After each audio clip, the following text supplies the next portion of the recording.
Hi there, this is Jaime Alejandro with the Arts Calling Podcast, the podcast where I interview hardworking independent creatives in the literary, visual, and performing arts. So to get things rolling, we won't have any shout-outs today, mostly because it's a holiday and I don't feel like it, but there will be some links in the episode description, so be sure to check those out. Now, today I am thrilled to be Arts Calling writer and educator Wendy Bashant. So here's a little bit about our guest. Wendy Bashant has taught and served as Dean and Professor of English for 30 years at schools as diverse as UC San Diego, Coe College, New College of Florida, Eastman School of Music, and California Western School of Law. Her writing includes scholarly articles, book chapters, poetry, and travel articles. She was a finalist for both the Peter Taylor Prize for Literature and the Gival Press Novel Award. Her memoir, The Same Bright Moon, was a 2023 New York Book Festival winner. A graduate of Middlebury College and the University of Rochester, she currently lives in San Diego with her husband and 2 cats. She teaches adult literacy through the public library system and volunteers at the San Diego Zoo. She also plays the harp and tries to practice her Mandarin with as much regularity and discipline as she can muster. Now, this was a lovely conversation. We covered a lot of topics, in particular about the pandemic and the climate around that situation. But overall, it was about her experience as an educator in China that was incredibly thrilling. And I myself am incredibly disappointed that I didn't ask Wendy about her harp playing. So maybe that will be something we cover next time. And so without further delay, hope you enjoy the conversation, and let's give her a call.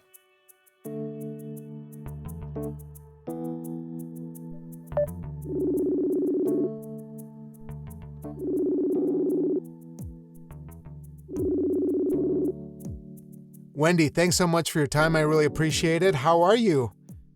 I'm very good. How are you? Oh, wonderful. Where does this call find you? So I'm in San Diego. I just got back from the East Coast, so I'm a little bit jet lagged, but that probably puts me sort of in a median between East Coast and West Coast, which is your time. Oh, wonderful. So has that always been home for you? Have you always been in that neck of the woods? Actually, I've moved around a lot. I was born in Seattle, Washington. I grew up in upstate New York. My first job was in Iowa. My second job was in Florida, so it's probably all over the place. I also spent a bit of time traveling when my family was a traveling family. So I spent 2 years in Japan and 1 year in Germany as well as a child. Mm. And so, which has some implications for my book because I'm really, it's a book about travel. Right. So if you why don't we dig into the book? Because I think it might be a good place to get to know a bit about how you came to find the reason for writing the book, but also might inform a little bit more about your background. Would you mind giving us sort of the introduction to what your book is about? Sure. My book is about teaching in China from 2019 to about 2021, which most of us know were fairly significant dates in China. I had a sort of a midlife crisis in 2019, quit my job. I was a dean of students, a vice president of student life at a law school, and I just thought I didn't want to do it anymore. So my husband and I said, what else can we do? And we said, let's go to China and teach English. Little did we know China was going to be the epicenter of a lot of exciting things going on here, not least of which was the COVID virus. And so we were there when COVID broke out. And I think it's an interesting book, not because of COVID. Maybe we've all been COVID out, I'm not sure. But it's interesting because it gives a really unique perspective of the students and me as we kind of come in contact with the virus and try to make sense out of it. I think it's a lot more about my students than it is about me. I had trouble when I was trying to market it because I wasn't sure if it was a memoir or nonfiction or in some ways fiction, because the students write a lot of poetry and stories about themselves that get woven into the book at the time. And I think it's a unique book because it offers a voice from China that's not dictated by politics and that's not dictated by agendas. It was really just my students and me talking. Mm-hmm. And that sounds like such a phenomenal journey. And it just so happened to occur at that really pivotal, really fraught time that nobody knew what was going on. And if I may pry a little bit, I'm curious of what led you to make that choice. You mentioned having that kind of massive, I guess, crisis or maybe maybe a turning point in so many words. But I'm curious if you could elaborate a little bit more on what that was that made you take that decision. Sure. Being in California, there's a very big Asian presence in California.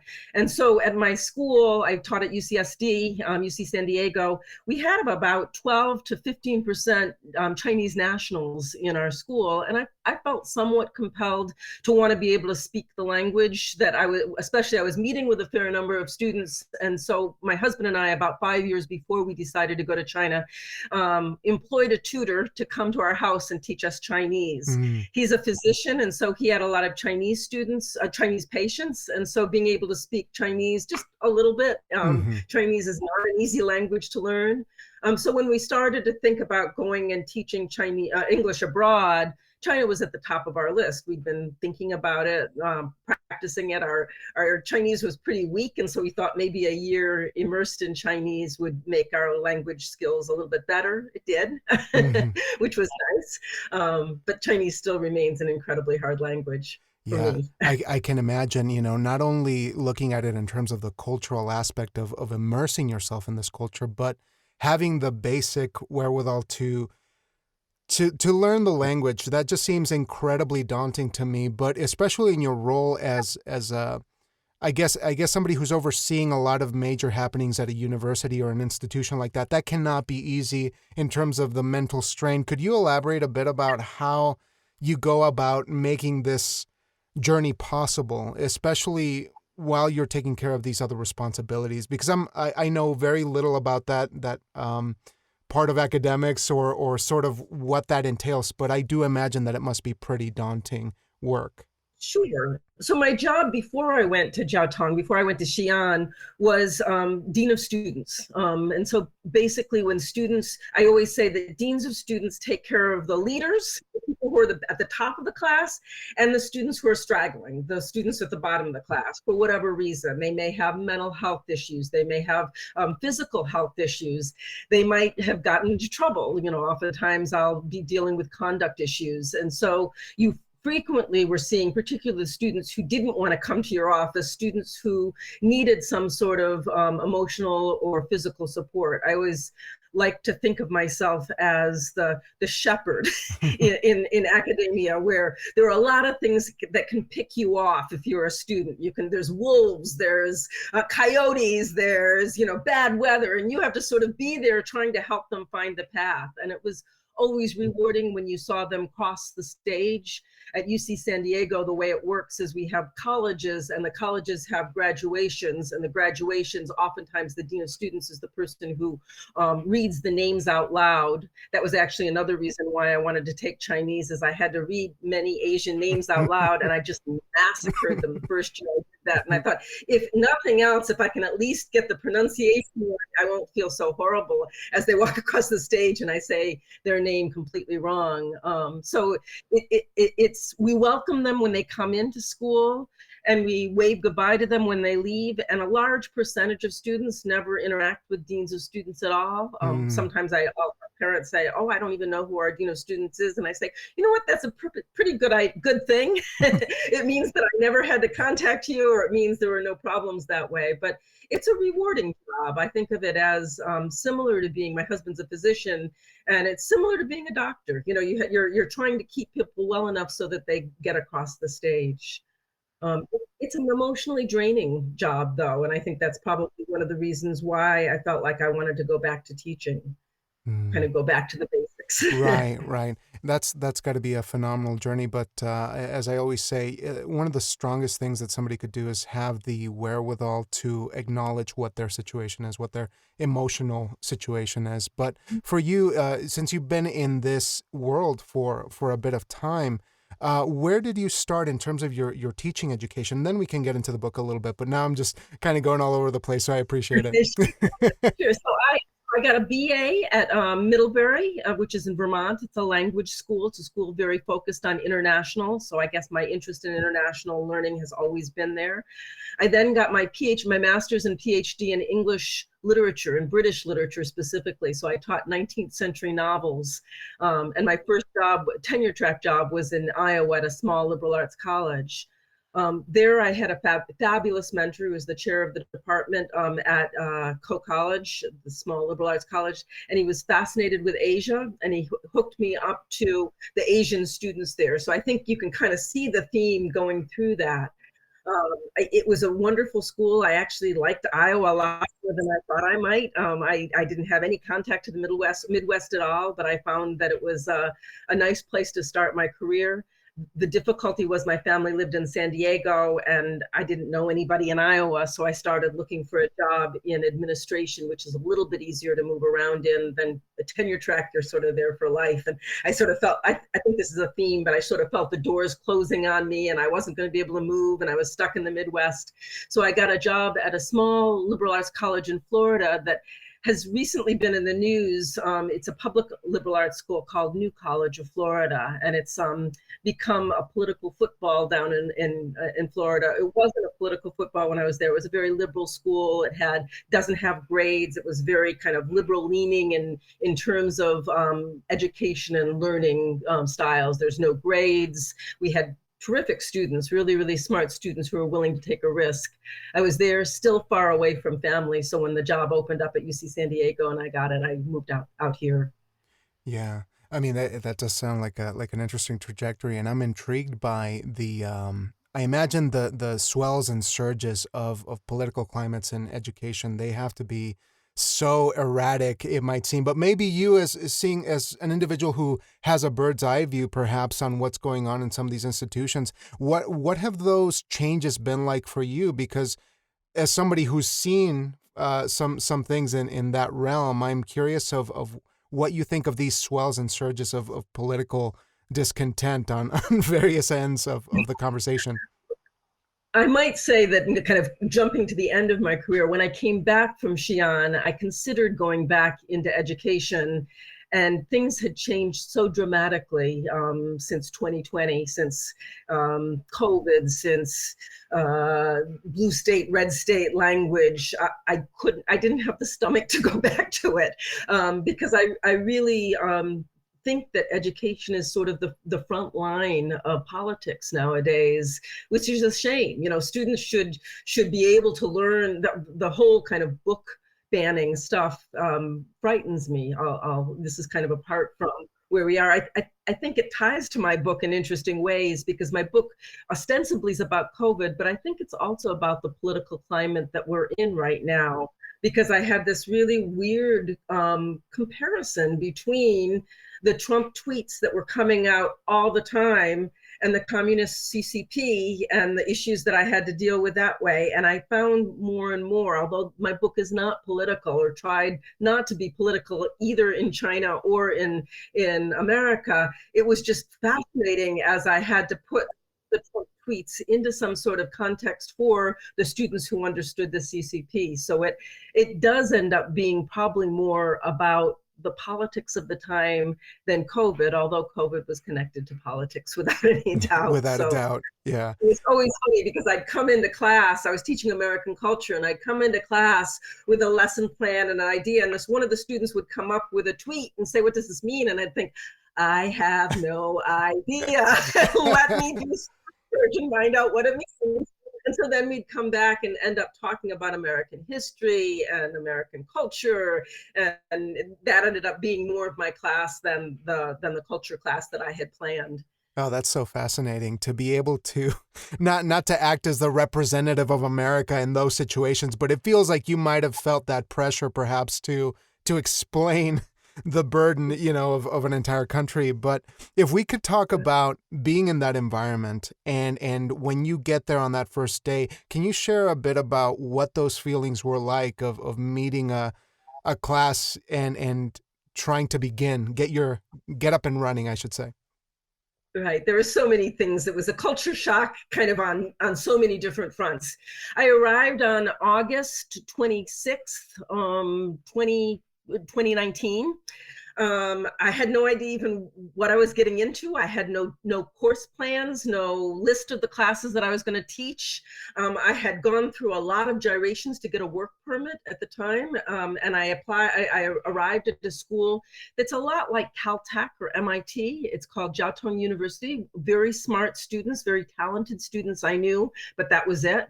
And I was given my class list. I was going to be teaching 9 classes, which is unheard of in America. The most classes I think you ever teach is maybe 4, possibly 5.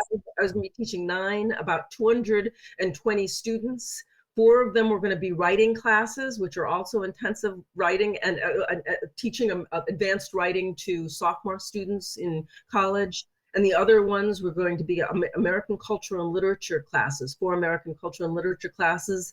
The last one was going to be on Saturday from 9 o'clock in the morning till 12. So wow. There wasn't much of a vacation. Yeah. To the minors on American culture. So 4 of the classes were sort of the same. 4 of the other classes were sort of the same, and 1 was brand new. So 3 preps was what it was going to be.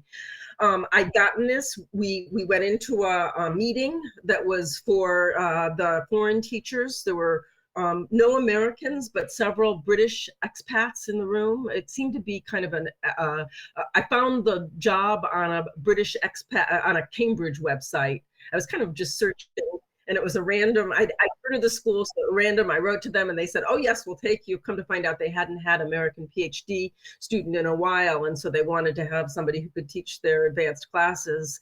So we went in, they read us the rules, which were the CCP the Communist Party is central, no religion in classes, make sure you start your classes on time, no phones in classes, you shouldn't be playing on your phones, now go and teach. No, that was basically the extent of the background that we had. And then I went and I started teaching my class. The first class, I didn't have a lot of time to prepare a syllabus.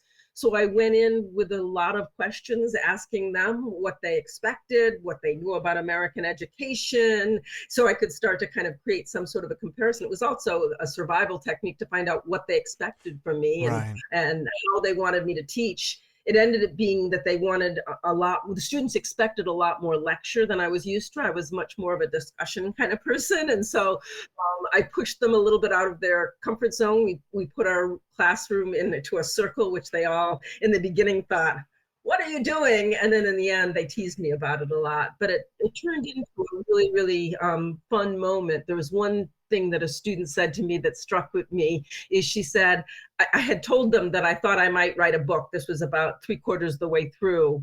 And I just had collected so many amazing essays that they'd written. And, teaching 220 students, you get a lot of writing. Oh, wow. They'd written amazing poems, just crazy, amazing poems about their life growing up. And so I had said, I thought that I might write a book about them, and how would they feel about that? And would they be available? Because I was going to need to contact them through WeChat, which is the kind of social media in China. And when students said, oh, that's great, you'll write something like Dead Poets Society only for Chinese students. And I thought, that was for me. And I thought, yeah, maybe I could call it Dead Poets Society.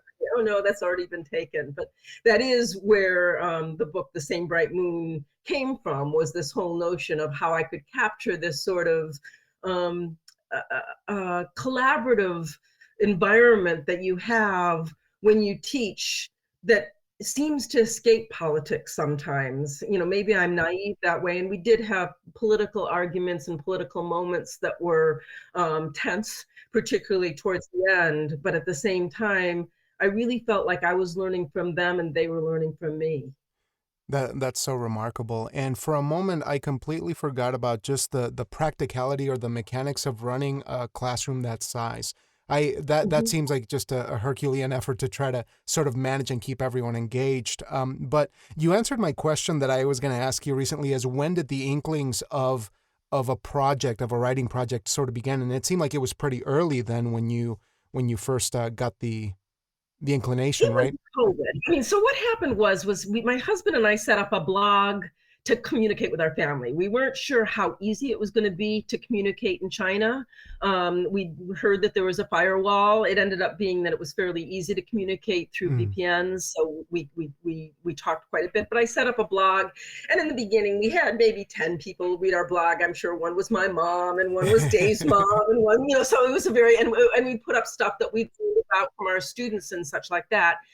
In January, this disease broke out. My mom started, and it actually was in December. She sent us a note from the New York Times saying, have you seen this? And it was Wuhan, there's a disease that broke out. And I wrote back and said, oh, Mom, the news is always so big and it's not a big thing. Wuhan is a good 4 hours away from us, don't worry.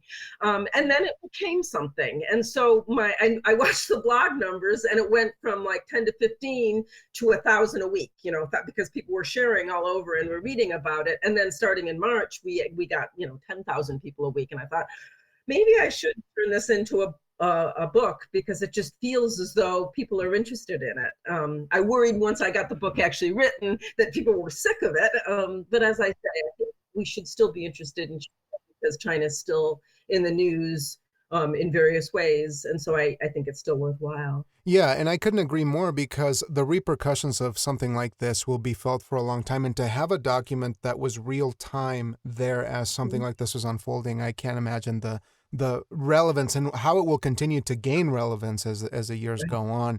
But speaking of the kind of, I don't mean to say paranoia of a foreigner in a foreign land, or right, an American in a foreign land. But could you share a bit more about what it was like being at the ground level of this event personally, emotionally? What were the things that you and your husband were going through as this was unfolding? If you could give me a bit more in terms of the timeline there between January and March, right? Because that was the, yeah.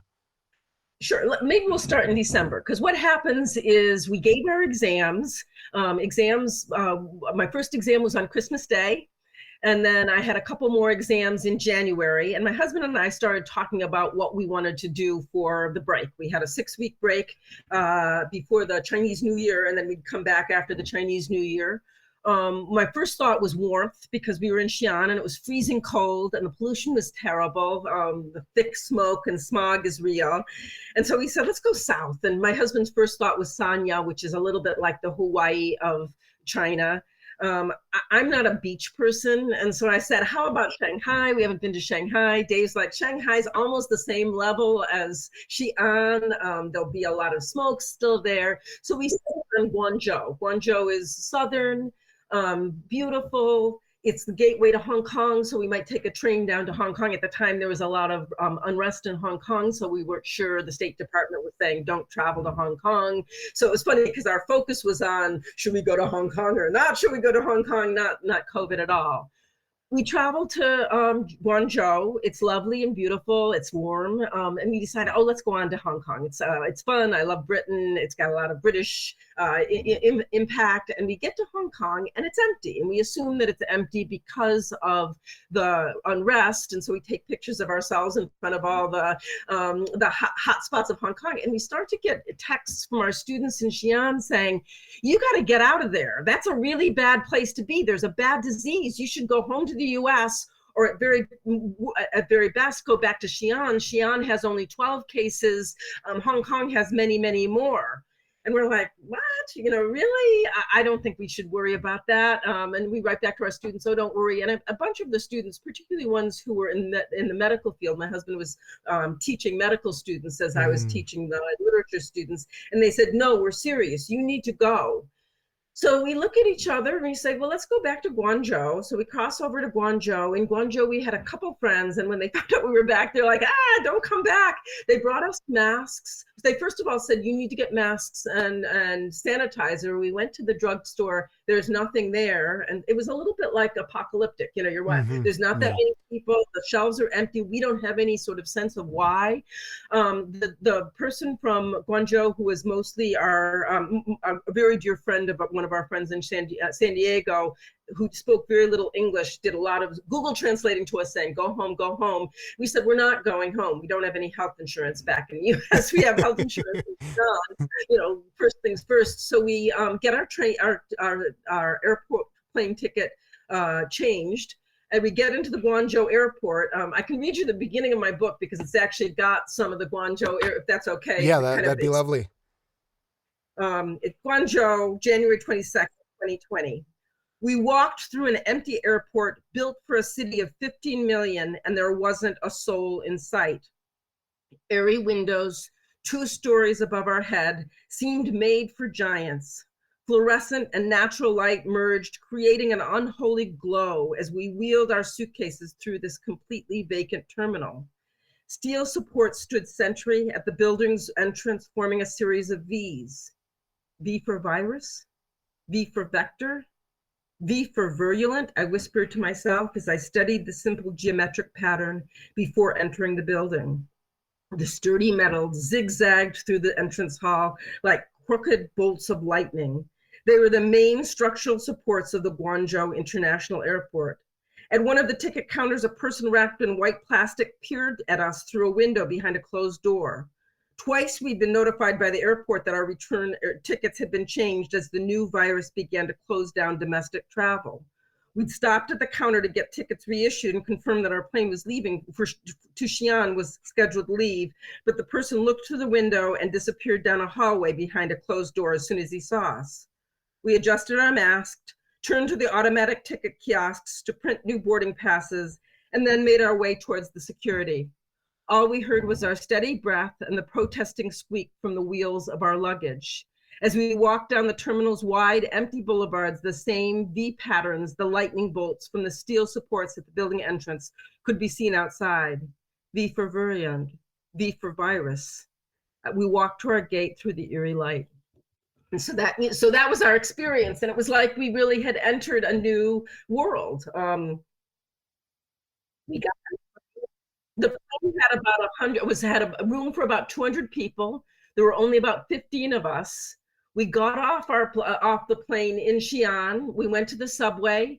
It was empty. There were plastic tables where people were standing wrapped completely in puffy doughboy plastic. We handed our passport to us. We got on the train, the subway, again, so unreal because usually it was quite crowded. We got to our apartment, and at that moment, everything closed. We couldn't have been, we got there at 4 p.m., and at midnight, everything in China was closed. If we had waited just a little bit later, we would have been out of our ability to go anywhere or travel anywhere. The gate to our compound was closed, so we couldn't go out grocery shopping.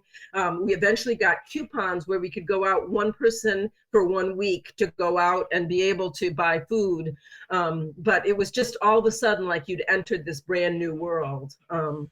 Yeah, and thank you so much for that wonderful reading. Very surreal and how strange to be caught in that.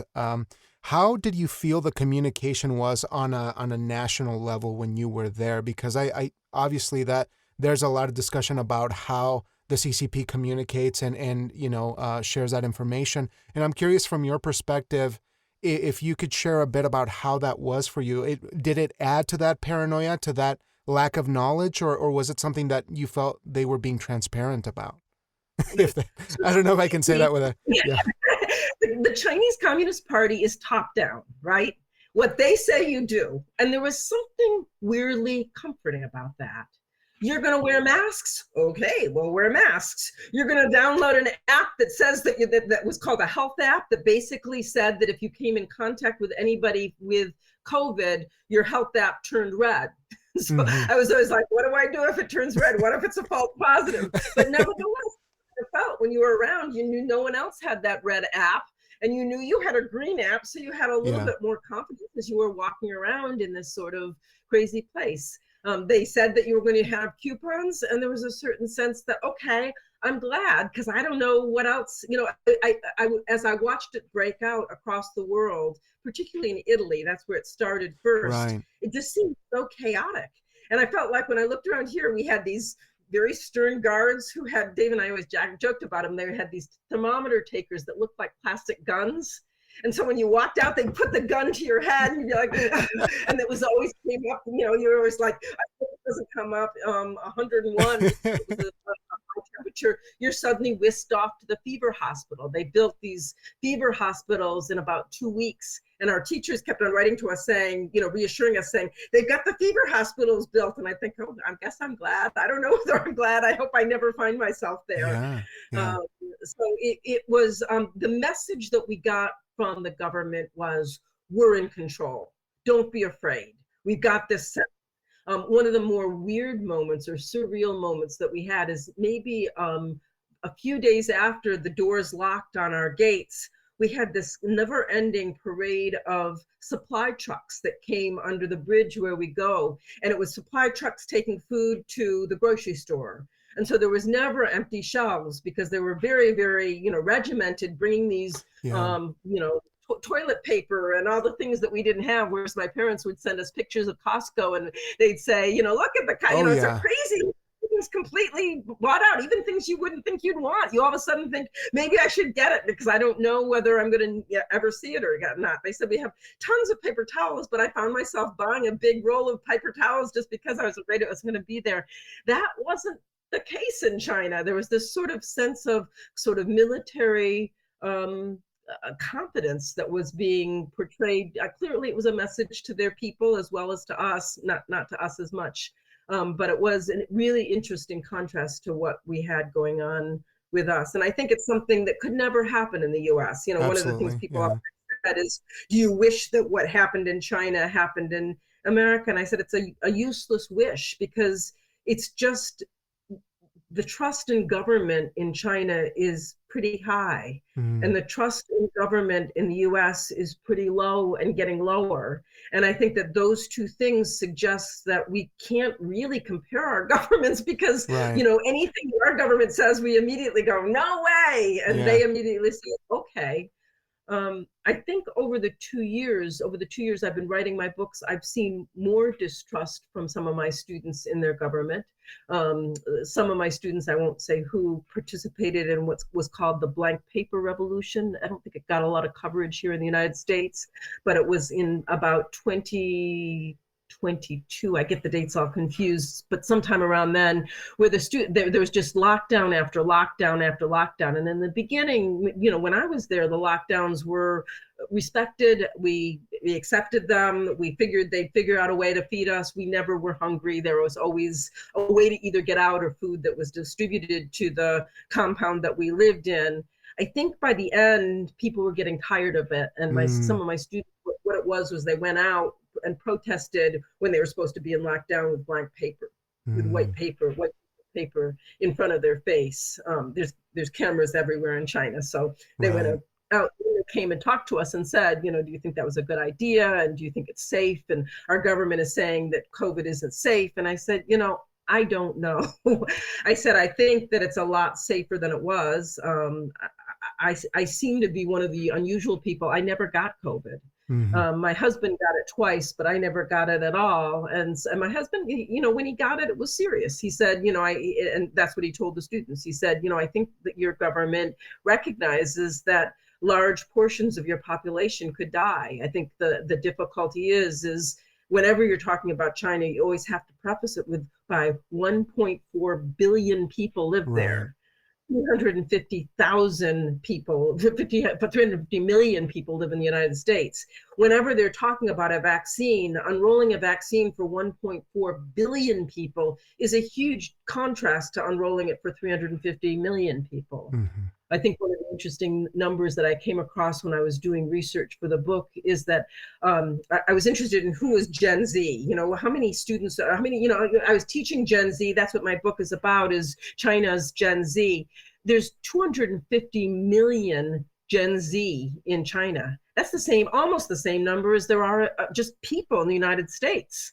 And so the number of students who are Gen Z is like the population of the whole of America. And so trying to kind of think that way and trying to think about how their government operates, it's always going to be a little bit more cautious, paranoid, I don't know what you want to call it, because they have this very large number of people that have to be fed, that have to, that they've gone through starvation in many of their lifetimes. They've had famines in many of their lifetimes.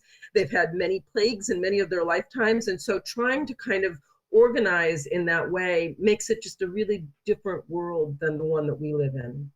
Yeah, culturally, it's difficult to wrap your head around just due to Mhm. the prominence of individualism guiding us, and it almost seems like when you were mentioning sort of like the military support and seeing those kinds of operations and movements happening locally, it kind of flies in the face of individualism, that unified front where Exactly. like people can't have their own opinion on something or their own they can't be fending for themselves. But I'm curious, after all of this, how your perspective on government has changed since all of this has transpired, and especially coming back and seeing the contrast. How has that personally affected your belief in government, or what has that done to you?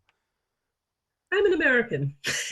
And I always say that to the students. I'd say, I admire your government, but I'm an American, and individualism is important to me. It's not important. And we have this communication. So they would say, so why can't your people wear masks? What's wrong with putting a mask on? Why aren't you able? And I said, I can wear a mask. I feel as though I want to wear a mask because I don't want to make my mother sick or my grandmother sick, or I don't want to make other people sick. But I understand some people who feel as though this is fascism saying that you have to wear a mask. And so I said, what you have to do, we'd always go back to, I said, you have to go back to the American Revolution, where they did not want a king telling them what to do, especially a king that was across the country, across the ocean. For me, sometimes I wish we could go back to a more naive time where government was more trustworthy and we felt more like what they were telling us was for the good of the nation. I don't think I don't know what it would take us back to that place. I would see, and I saw in China sort of that existed probably more for their parents, the students, because they had traveled. Many of them had gone to Britain. Again, it was a top school, so they had studied abroad. So they'd gone to America, they'd gone to Britain. Most of them didn't really like our country that much, our government that much. They found it chaotic. They found it hard to figure out what the truth was. They thought it was puzzling that we thought it was okay to publish things that were not true, that were lies, and they didn't understand why that would be possible. And so most of them were very proud of their country, Yeah. loved their country. And when I was there, most of them were proud with the way the country managed COVID. As I said, a year or two after that, they got more tired of that and more frustrated with that. And I think that that's one thing that I found about the Gen Z students, is that they were more willing to question than I thought most Chinese students would be. They were more open. I was really surprised at how they were willing to say a lot of things in their essays that I thought would not be something that they'd be willing to say.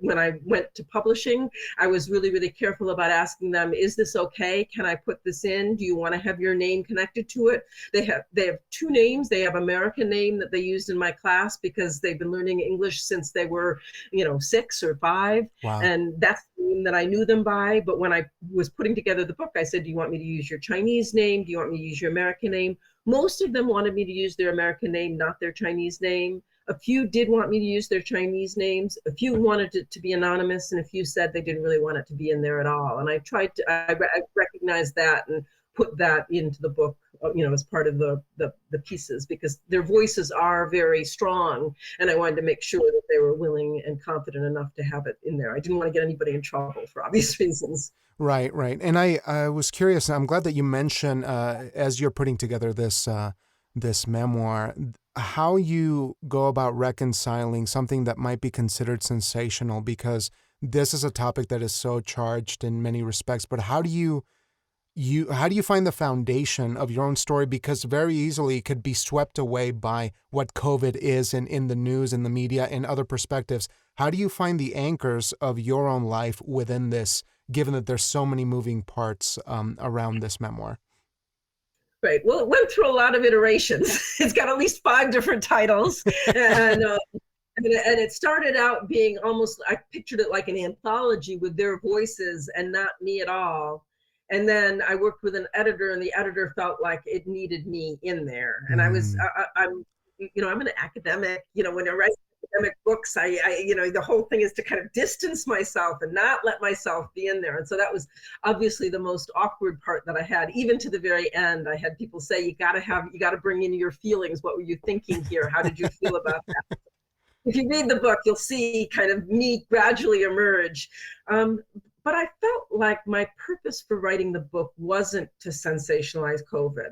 I knew that was a selling point, and I knew that I knew I had a discussion with my niece, who's a pandemic survivor. She's 1923. She was a class of 20 of what was she? She's 23 years old, so she graduated from college. The pandemic happened right in the middle of her sophomore year, and so she went home. Zoom things. Classes started, classes stopped. She'd hoped to study abroad. That was turned off. So when I said that I wanted to call it Teaching in the Pandemic, she said, "Oh, please don't use pandemic." And I said, "You can use COVID." So there's a certain sense that in that generation that I was actually feeling like I was writing for or to, there was an exhaustion about not wanting it to be about COVID or pandemic. It's there, and I feel as though the pandemic for me is less, oh my God, look at the pandemic, and more like a bouncing ball to see how our two governments work and how our people work. What Emily, my niece, said about the pandemic versus what these students said about the pandemic, and so it becomes hopefully more about the people, hopefully more about their lives and who they are. I think I found out from them interesting things. I mean, one of the things that I found out that I went through evolutions about is that they're all only children. Most of them are only children. Most of them were raised by their grandparents. Their parents were working in the big cities, and the cities weren't considered extremely healthy place to raise children. And so most of the children were raised by their grandparents in rural villages. And so all of them had a story about their grandparents. And in the beginning, I thought, how sad to not be raised by your parents. Very quickly, I started to think, how sad. I don't know my grandparents very well. My grandparents were not part of my life at all. And so you kind of see the benefit of being raised by your grandparents and the loss of not being raised by your parents. And that seemed to nuance my whole way of looking at their lives and my life. Yeah, that's just fascinating. It's such a complex thing to look at the cultural habits of a nuclear family and what that means in a culture that is so radically, I don't want to say like diametrically opposed, because that's certainly not the case, but the commonalities were, I'm sure are at the focal point of what The Same Bright Moon is. And what a great title. And I'd love to pry about further titles, because I just love the process of naming something, because The Same Bright Moon seems something so optimistic, and then comparing it to pandemic, I imagine that was an interesting battle that you might have had there. But I got a couple more questions to be mindful of your time. This has been such a pleasure in getting to learn about this work. But could you share a bit about the publication process and what was the experience of getting this book out into the world? Sure. I started out trying to get a literary agent. And I had a lot of people who were interested, maybe 10 agents were interested and looking at it. Most of them were unsure, because at the time I was shopping it around. China was really negative. People were really negative about China. And they had a real concern that, for all we knew, we might have a hot war with China because of Taiwan, and that would impact the book in a powerful way. Maybe good, maybe bad. Maybe people would want to read about Chinese students. Maybe people wouldn't want to read about Chinese students. COVID also was kind of going through, so that there were a lot of people who sat on it, who said, they wanted me to make it more about COVID, or they wanted to make it more negative about China, and neither one was I was really very interested in doing, because it was a book about my students, and I really needed it to be about that. One of my early books was early names was Panda Hugger versus Dragon Slayer. Because those are the two approaches, it seems, to China. There's either politicians who are dragon slayers, want to go out and slay the dragon, and panda huggers, which are, kind of love China no matter what. It then became pizza meets dumplings, which I thought was just too cutesy. Both of those were things that came out of things that a student said to me. One of the students said, we were talking about the difference in writing. And when you write an essay in America, you have to have a thesis at the very beginning. You got to hit them with a thesis, and then you have evidence afterwards to back the thesis. And I was trying to teach them how to write it that way so they'd be able to publish academic works. And they told me that Chinese writing is you have a lot of details, and then you reach a conclusion at the end. And I said, that's interesting. It feels a little bit like a murder mystery that way, because you're putting the details yourself. You don't know how to put it together unless you start with it. And the student responded, it's, I think, the same way we eat, because Americans like things out in the open. They eat pizza, which you're going to know exactly what you're eating right at the very beginning, or hamburgers, the hamburger stuff is right. Whereas we like dumplings and baozi because it's kind of hidden and you don't know exactly what you're biting. I thought that was just such a clever way of talking about it. So I thought pizza meets dumplings was good, but it became a little too cutesy. I then had the kind of generic title Chinese lessons, which it was for a long time. And then I Googled it and realized there were about 6 books called Chinese lessons. So I stopped that. And then the Same Bright Moon came from a statement that a student made to me when we were having a kind of a tense moment in our conversation. I have a little bit from there if you're interested. Yeah. I can read a little from Absolutely. there. It's let me see if I can find it. It was the second to the last day of the course, and the little bell played its short melodic snippet announcing the end of class. But Paykex, one of my students, remained. She sat in the back of the room, and her head looked like she was going to explode. Her eyes narrowed. We just finished reading a poem called Dedication by the Nobel laureate Milosevic, a poem that asks what poetry is if its purpose isn't to save humanity. This was actually I was trying to get them interested in social justice, and and it didn't have to be about politics, but what do you care about, and can poems change things? All through this discussion, Paykex looked at me directly, her eyes flashing, her face livid. When class ended, she waited for everyone to leave and then came forward with her phone. She jabbed her finger at the screen, pulling up a post she'd seen on US social media site.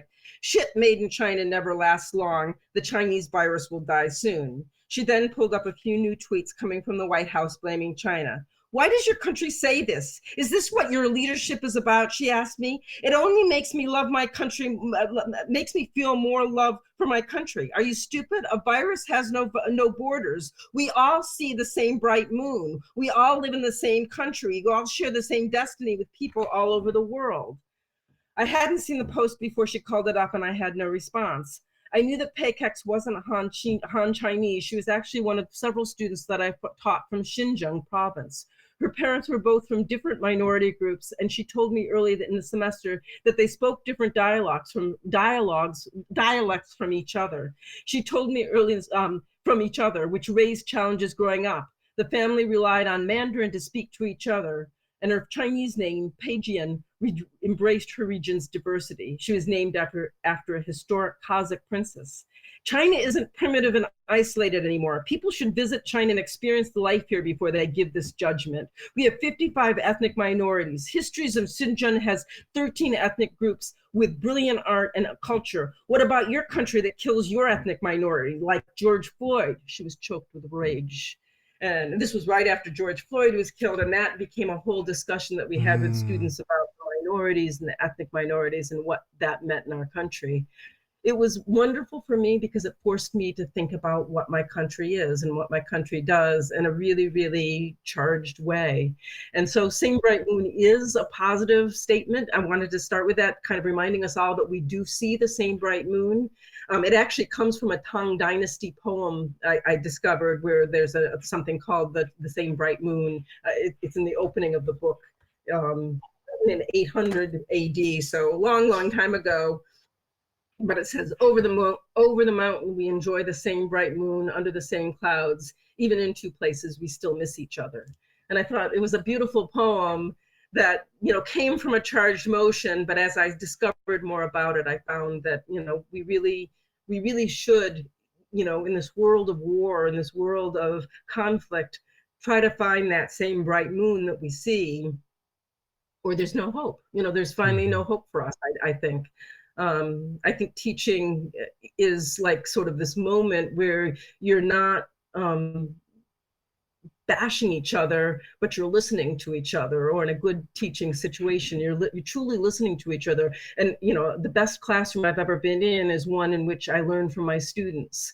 And I felt like that was something that this experience gave me, was, to the nth degree, I learned from my students in so many ways. I can't believe how complicated it must have been to spend some time there and to do the work that you were meant to do there, but utterly powerful. And I love the readings. Thank you so much for sharing those with me today.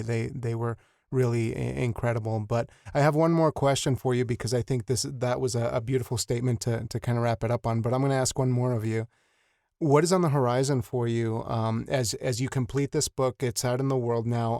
What are the thoughts that you're left with, and what are you looking forward to improve on? Is this something that you will be pursuing more publications, or will you be doing the teaching thing again? Yes and yes. So what I hope to do, I'm not seeing myself as, writing series. This isn't going to become the series. I do hope to go back to China. I would love to go back and teach again, and they've invited us back. There's a lot of complications that we have to go through in terms of family. My parents are old, and Dave's parents are old, and we have pets, and there's all those things that you have to work through. But I would hope that I could go back to China and maybe follow through and find out what the students are doing now, what they're, maybe 10 years from now, what they're doing. Right now, what I do is I teach literacy to adults. There's 400,000 people, adults in San Diego, who are reading at a 4th or 5th grade level. They and not being able to read English living in America strikes me as a huge liability. So I teach Afghan woman how to read. She's twice a week, and that's really, really fun. And I also teach a Somali man who's about 26 years old and has rudimentary reading level in English, how to read. So those are ways that I can keep my hand in teaching English. Well, at the same time, sure, I'll write. Who knows what I'll do? I sometimes think it'd be fun to write something about Chinese myth with my students, because they wrote some really beautiful stories about their myths, and I couldn't really use that in my book. So maybe I'll turn to that and figure out something to do with it, but I don't know exactly what. Yeah, well, that sounds like a life well lived, and I want to thank you so much for your time, and because it's a beautiful note to end on. But for the work that you're doing as an educator, this is incredibly vital work, because you're looking to serve underprivileged folks, and maybe folks who are, across a multicultural divide, or so we think, and you're bringing people together. So it's a wonderful example. I'm so thrilled to get to chat with you today, but this sounds like a beautiful read, and I hope that folks go check it out. I'll make sure that we have links in the episode description so that people can take a look. But again, thank you so much. This was an absolute pleasure, Wendy, and I hope that we get to chat down the road. Yeah, thank you so much for doing this work. I really appreciate you getting the word out. So thank you so much. Yes. Well, you take care. I will be in touch on the internet, but once again, I hope you enjoy your Monday, is it? I'm doing interviews on Monday. I forget what day it is. All right. Well, you take care, and I will be in touch. Okay. Bye. Bye.